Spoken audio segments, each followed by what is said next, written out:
landed on my ass, and I heard a massive crack. And that was my pelvis shattering and the head of my femur snapping off.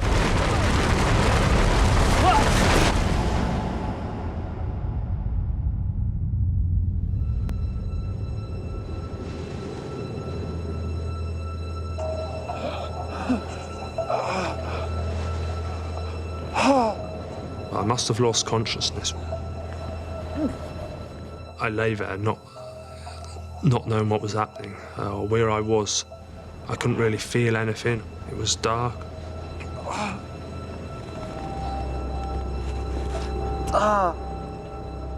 The fall has inflicted a bloody gash to his head. But Ken is about to discover that his body has suffered a far more deadly blow. The pain finally hit me. It was absolute agony. It was like a red-hot poke was just being pushed into the side of my leg.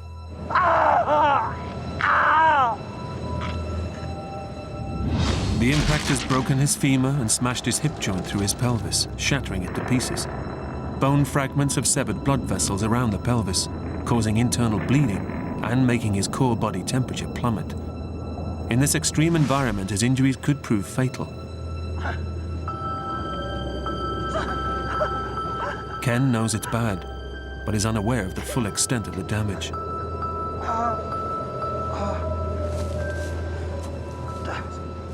I sat up and started assessing my situation. As I put my hand to the side of my leg, my left hand felt wet and sticky, and I got a big open wound on a couple of inches on the side of my left hip. It was bleeding quite heavily. He needs to act quickly to prevent further loss of blood, which could harm his chances of survival. I managed to force myself to roll on my side. Pulled a first field dressing from my pocket. And that seemed to stem a flow of blood. And after I dressed it, I pulled my trousers back up and I decided not to look at it again. My natural instinct was to get up and walk. My leg was in pain, but I wasn't sure if it was broken.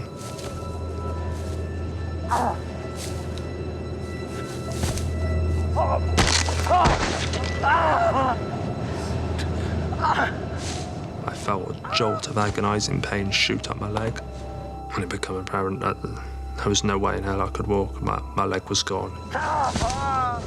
It was a small distance, but it was so painful and so difficult to cover the ground.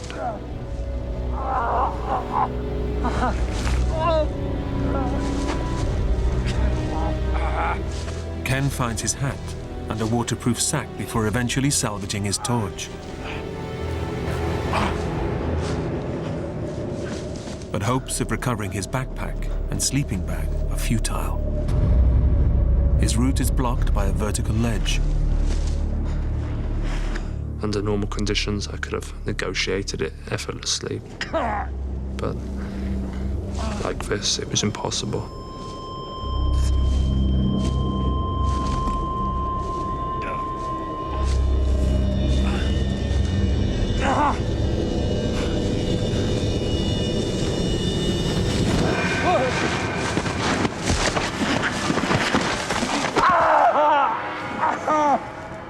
It was a pathetic effort, and I just fell over backwards. My leg folded up underneath me, but it just wrenched at the joint. He has two options: to keep searching for his kit, or conserve time and energy and head back down the slope to find help. I decided I was going to go back down the mountain.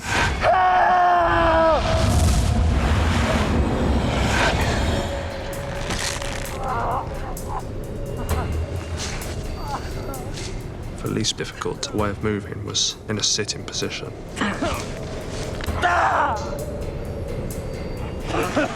Every time I moved, I could just feel bone grating and sliding inside of me. I'd be retching in agony. Ken has trained hard, but nothing has prepared him for this pain. For over an hour, he descends with gritted teeth until he finds flatter ground to rest. But it's only the beginning of his ordeal. The foot on his broken leg is painfully swollen. He needs to ease the pressure immediately, or gangrene will take his foot. I realised the implications of not getting my left boot off really quickly. My army instructors always said, don't stand still, move and innovate or die. You've got to constantly be assessing your situations. As soon as you stop that thought process, it's all over. You can't think your way out of trouble. Your body's just a tool that will carry out the plan you formulate in your mind. You've got to do something.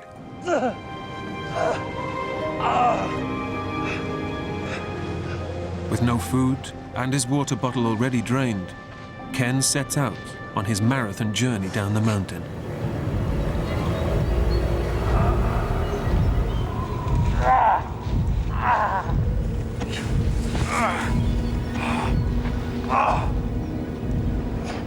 He endures hours of bone-crunching effort, but covers little ground, and the exertion gives him a raging thirst.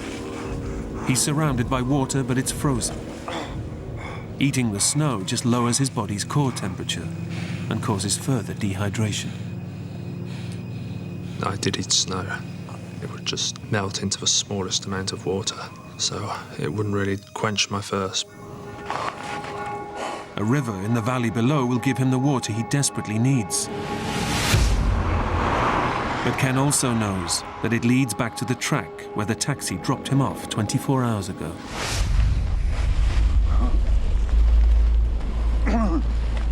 I figured it'd be the most likely place I could be rescued, so I just needed to get there and make as much ground as possible.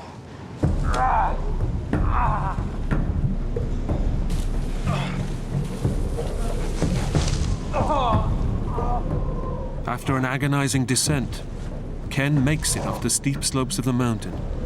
It's an incredible feat, but moving in the valley below poses an even tougher challenge.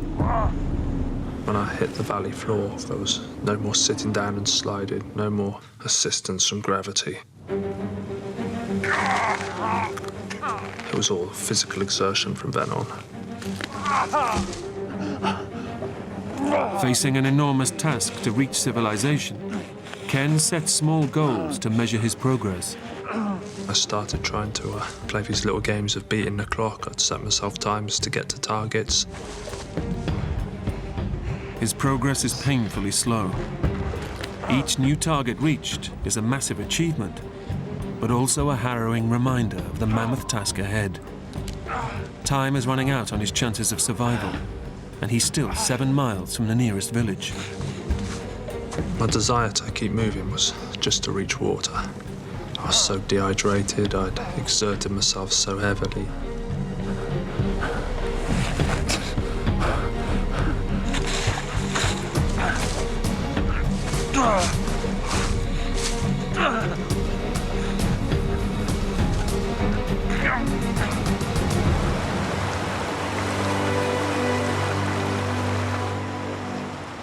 After a brutal crawl along the valley floor, Ken finally reaches the river.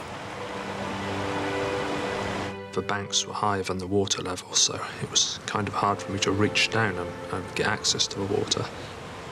So I had the idea of tying the ends of my shoelaces around the neck of a bottle.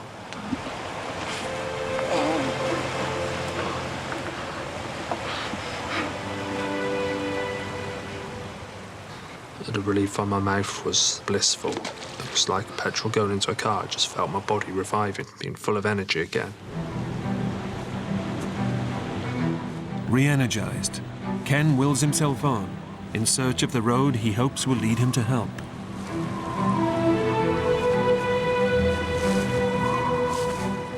But he soon finds that access along the bank is blocked. The river, which provided him life-sustaining water, has now become his greatest obstacle. He's left with no choice but to cross.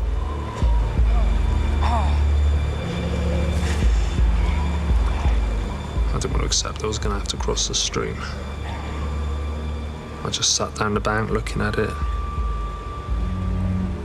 This is a mountain stream in the middle of January. It's as cold as it could get without completely freezing over. One slip, get my jacket wet. I'll give myself 20 minutes to live, and I'd be dead. I was just delaying thinking about it, and I was getting scared and terrified and thinking, what if? So I just thought, just get in the stream and cross it. It's as simple as that.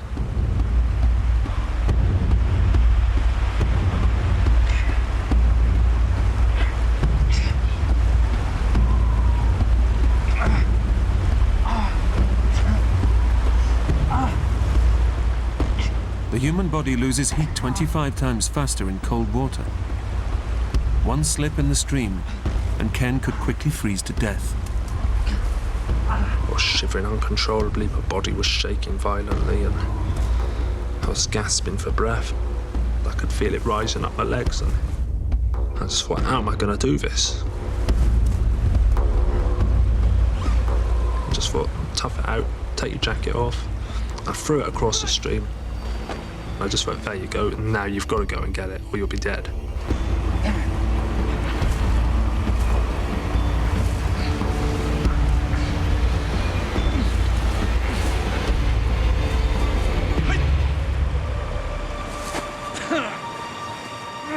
It takes him an hour to cross the stream. I sat there for a few seconds, just shocked, trying to get my breath back. The stream, I just thought, that's it. It can't get any worse now. I must have done it.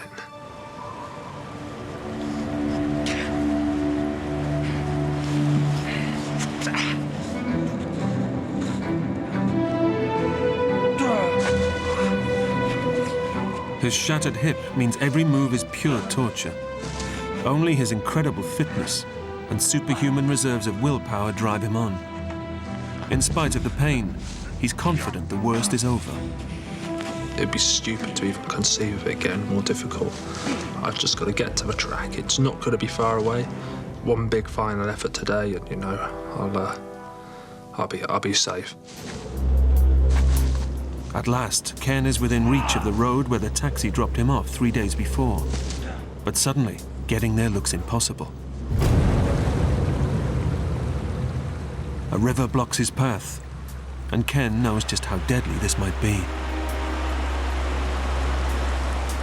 When I saw that there was no passage through, I was really angry.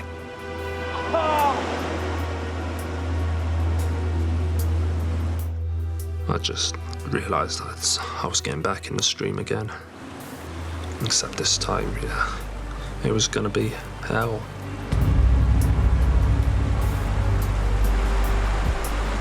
I remember when I was little, I used to go on the big diving board at the swimming pool, and I'd be so scared to jump. And here I was sat on the edge of a stream, and I was putting myself through that same suffering. So I thought, just get in the stream. The ice-cold water could kill him in minutes. He needs to cross it quickly. But the far bank is too steep for Ken to haul himself out. Supporting himself by leaning on the bank, he's got to track along the river until he finds a suitable place to cross. I was moving inches and inches, and it was painfully slow. It was freezing cold. For over an hour, Ken struggles along the river until the opposite bank is low enough for him to crawl out. But the current is strong and the water is deep. He'll either make it or die. Throughout this ordeal, it was just such a vital mission not to get my jacket wet. And again, I knew if that got wet, I was dead. His jacket and thermal top must come off. If they get soaked, he'll freeze on the other side. But by taking them off, he's increasing the risk of hypothermia, which could kill him. I was left with no other choice. It was a matter of being patient and being careful, and I just had to get across. With his severe injuries, Ken takes tiny hops on his good leg, letting the current carry his broken limb. One false move, and he could quickly freeze to death. All of a sudden, I became aware of my boot becoming loose. and before I could react, my boot come off my foot. His boot is swept away by the river, and the foot on his good leg is now exposed. He makes it to the bank, but with a 3-mile crawl through the snow ahead, frostbite is guaranteed. And my first thought was, I'm going to lose my foot. I'm going to get frostbite. I just thought, oh God, what am I going to do now?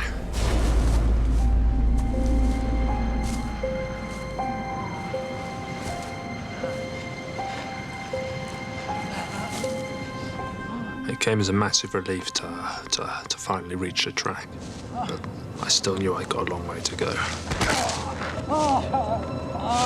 It's still 3 miles to the nearest village, and Ken's body is running on empty. He's fought through snow, hunger, and grueling pain. He's numbed by the cold, but he knows time is now running out. He needs to get help quick, or die. So I figured, why don't I try and stand and walk?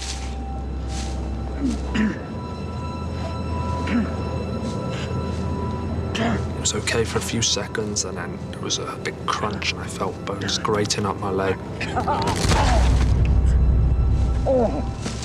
Even though it caused me a lot of pain, I just thought if I could find some sort of a stick to just take a part of the weight, then, you know, I could use it as a crutch.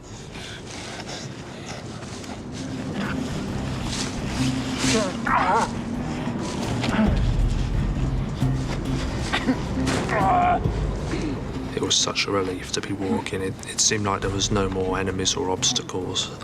I felt it was more or less home and dry. But his ordeal is far from over. And all of a sudden, it felt like I'd just been stabbed in the stomach with a knife. I had to make it back. There was no way I could make another night. While I was on this track, I wouldn't stop walking.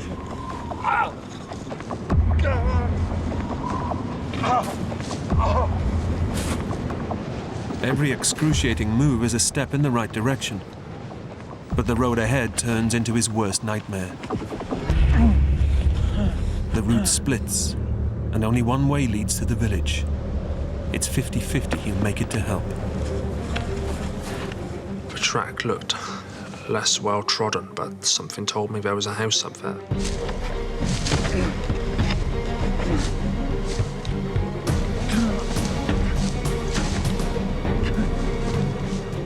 And when I reached the clearing, I saw the outline of a building. I thought, this is it. It brought me enormous relief. I felt like I'd made it, and I was literally within steps of safety and warmth.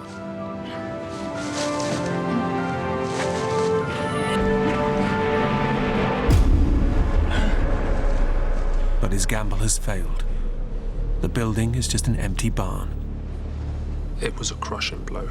I'd made this turn up the track, and it was a wrong decision, and I just thought, I hope this decision's not going to cost me my life. Once more, Ken draws on his inner strength to drive him from death's door. I didn't feel I was ready to die. I felt a bit of resentment towards the mountain. I wasn't going to let it beat me now, after all I'd been through. But his body is approaching total collapse, and he's wasted precious time taking the wrong route. He must now retrace every harrowing step back to the fork in the road. It's getting dark, and temperatures are starting to plummet. I reached a fork in the road again, and then I took my only other option, and I felt relieved again. I thought, well, there's only this way now.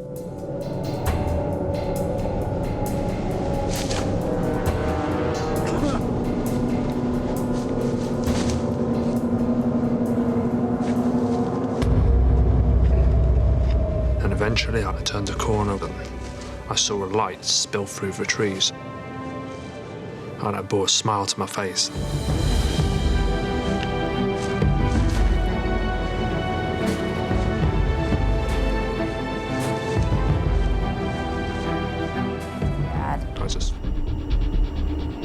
It's a horrendous fall. The impact has shattered Danell's pelvis into pieces, leaving her skeleton severed in two. There's nothing but soft tissue connecting her legs to the rest of her body. super athlete Danell goes into survival mode. Somehow my brain didn't allow itself to think too deeply about what had happened. Despite her terrible injuries, Danell's endurance training kicks in, and she's determined to keep moving. So what I did was I took my right hand and put it on my right leg, and my left hand and put it on my left leg, and I could feel my legs. And so I knew that I wasn't paralyzed. And my next reaction was, I gotta get out of this canyon. I gotta get back to my truck, and I gotta get home, or I gotta get to the hospital. Incredibly, despite her shattered pelvis, the endurance athlete tries to stand up and run out of the canyon.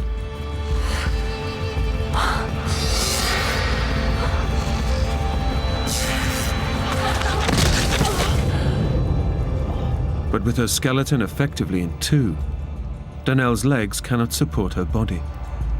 I knew that I needed to get out of that canyon. The temperatures were cold, and it was the middle of winter, but I couldn't stand up, I couldn't walk. So I just started dragging myself. With her skeleton broken in two, shattered at the pelvis, Danell is critically injured. Most people would be in agony, but super-fit athlete Danell is experiencing an enormous adrenaline surge, masking the pain.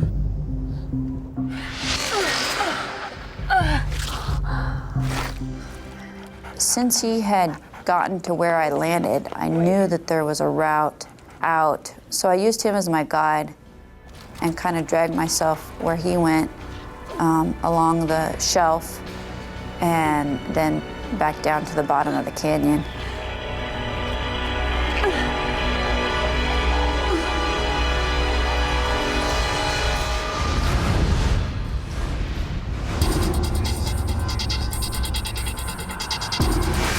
With incredible determination, Danell follows Taz to the bottom of the canyon and now plans to pull herself back to her truck.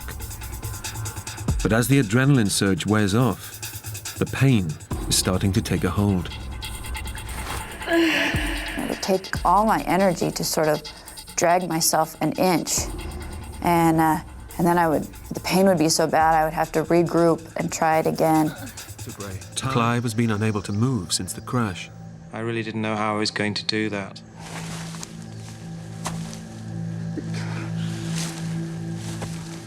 Any kind of movement was very painful.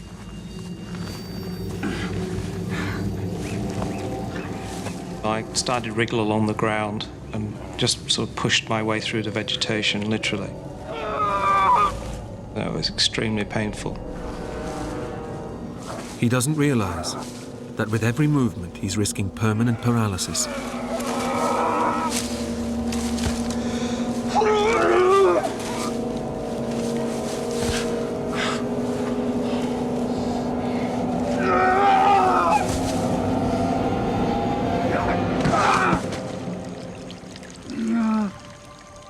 Suddenly, I could hear trickling water.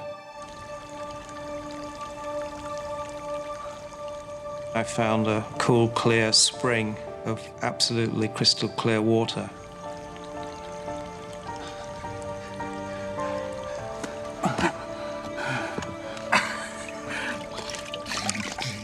I just put my head in there and just drank.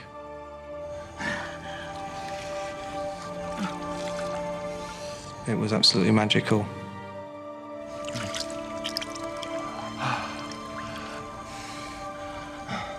Nature was providing us with a real lifeline.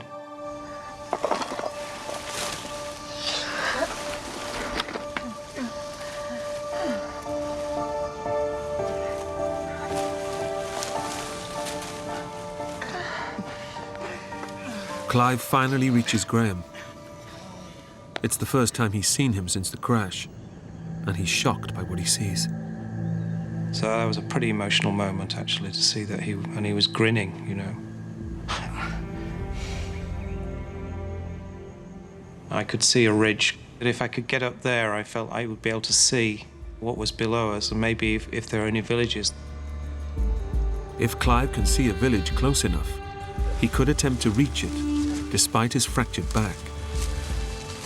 I grabbed a pole and then tried to stand.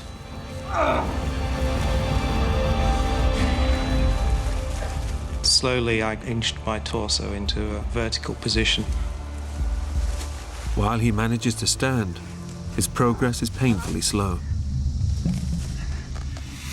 Provided I didn't twist or turn or bend forward too quickly, I was okay.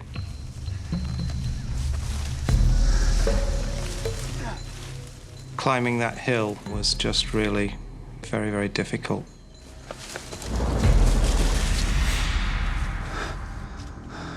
When I got to the top of the summit, I looked down to the valley floor. There was no settlements.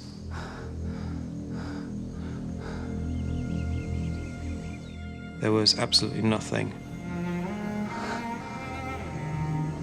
And a very steep descent to the valley floor, which would have made it extremely difficult to even get down there, let alone across it and find people.